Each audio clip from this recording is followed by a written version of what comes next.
Bonjour, êtes-vous prêt à ne rien comprendre à l'une des plus fascinantes énigmes de la nature? Il s'agit de la célèbre migration du monarque.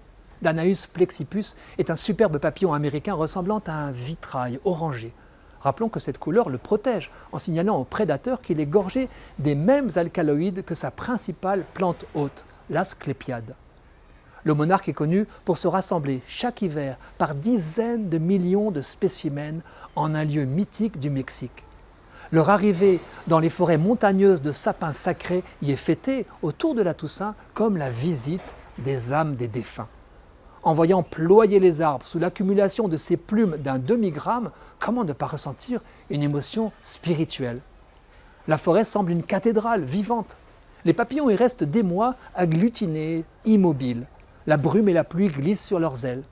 Après la léthargie vient le printemps, spectacle époustouflant de ces fleurs sans tiges qui voltigent, comme l'écrivait Verlaine.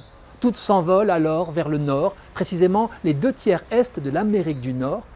Une seconde population du même papillon habite sa côte ouest, bloquée par les montagnes rocheuses, sa migration saisonnière est de moindre ampleur.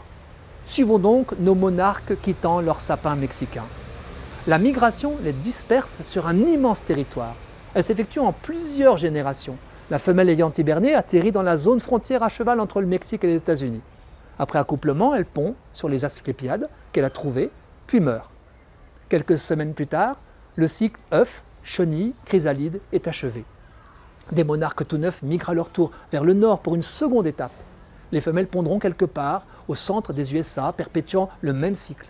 Une troisième génération, les petits-enfants de ceux qui ont quitté le Mexique, prendront le relais pour atteindre le Canada où ils se reproduisent à leur tour.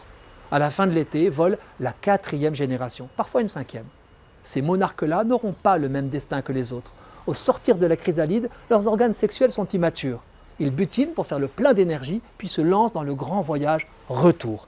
4000 km à vol de papillon. Incroyable aventure, avec des étapes allant jusqu'à 120 km par jour.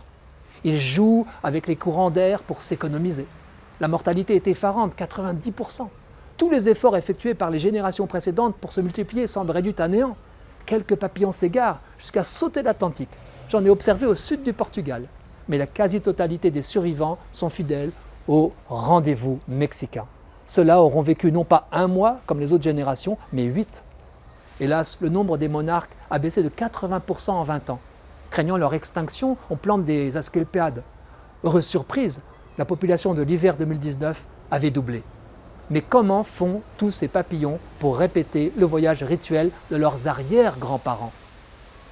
Si vous avez la chance d'arriver au ciel avant moi, n'oubliez pas de poser la question au Créateur.